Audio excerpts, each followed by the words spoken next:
Kapag hirap ka na sa partner mo na lalaki, tuldukan mo dahil may right ka. Yes. Ito mga utol sa pamagat pa lang natin is klarong-klaro naman kung ano yung tinutukoy natin dito. Kasi yung iba dito, that's why ginawa natin yung video na ito. Kasi may mga ngilan-ngilan na mga kababaihan na hindi nila alam kung ano yung right nila.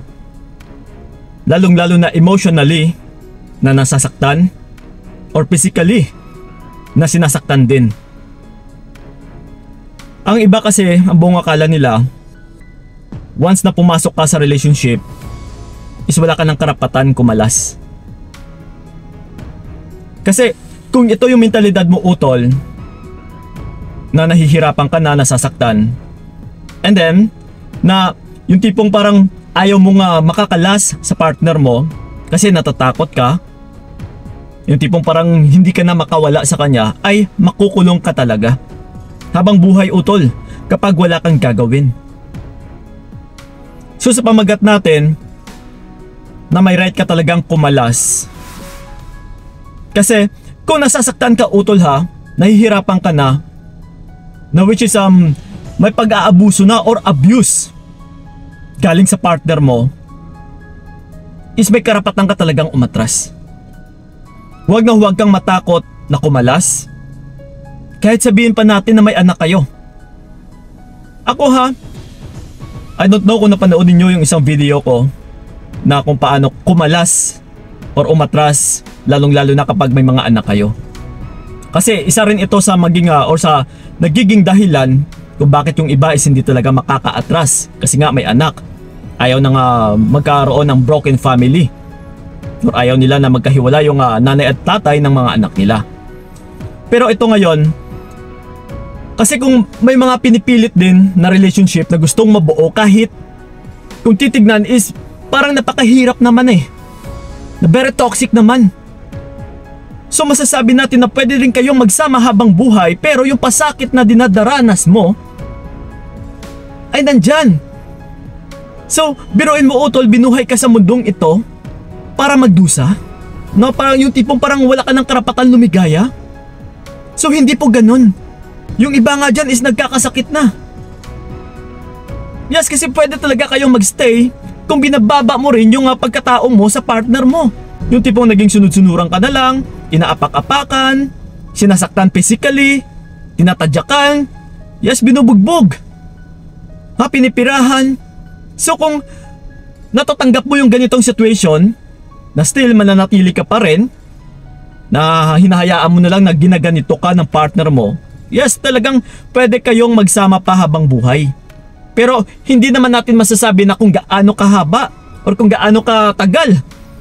Kasi posible na magkakasakit ka So kung iniisip mo talaga or inaalala mo yung mga anak ninyo, so balikan natin kung what if kung magkasakit ka.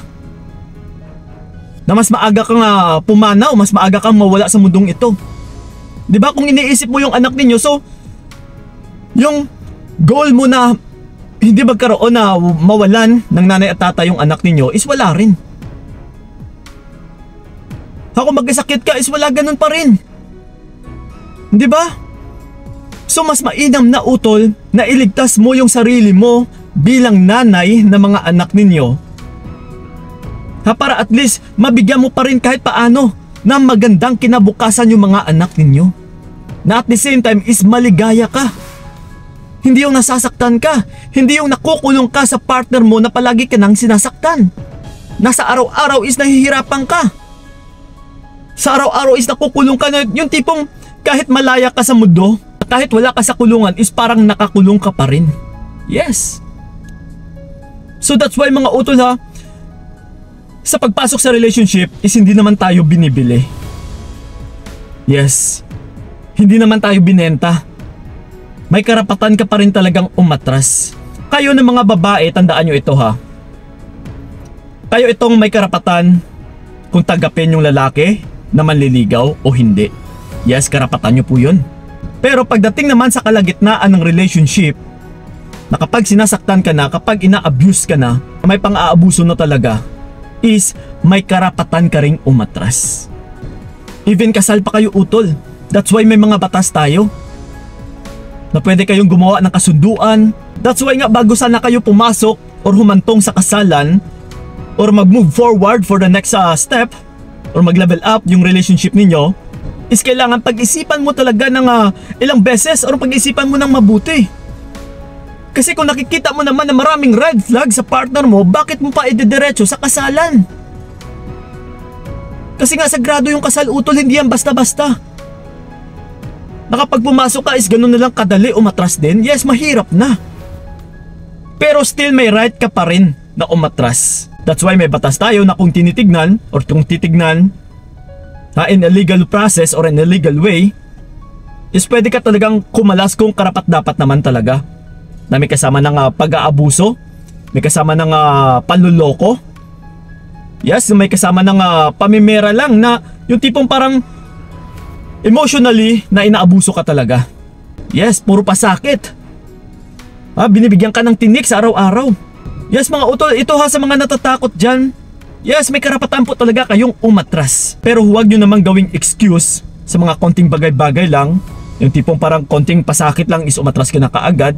Na konting problema lang naman na hindi nagkaintindihan is umatras ka na kaagad. Huwag naman ganun. Pero kapag yung tipong parang nasasakal ka na, yung tipong parang mamamatay ka na sa partner mo, then ito yung karapatan mo talaga utol na pwede kang umatras, na pwede kang lumayo, na pwede kang kumalas. Okay? So tandaan nyo po mga utol sa mga natatakot dyan, which is kapag nasasaktan na kayo, nahihirapan, may karapatan po talaga kayong umatras. Okay? So yun po mga utol, sana'y nakatulong yung video na ito. So yun po, maraming salamat. So ingat kayo. God bless and babush! Sana hindi na lang ikaw ang aking ginusto. Binigay ko lahat para wala kang masabi.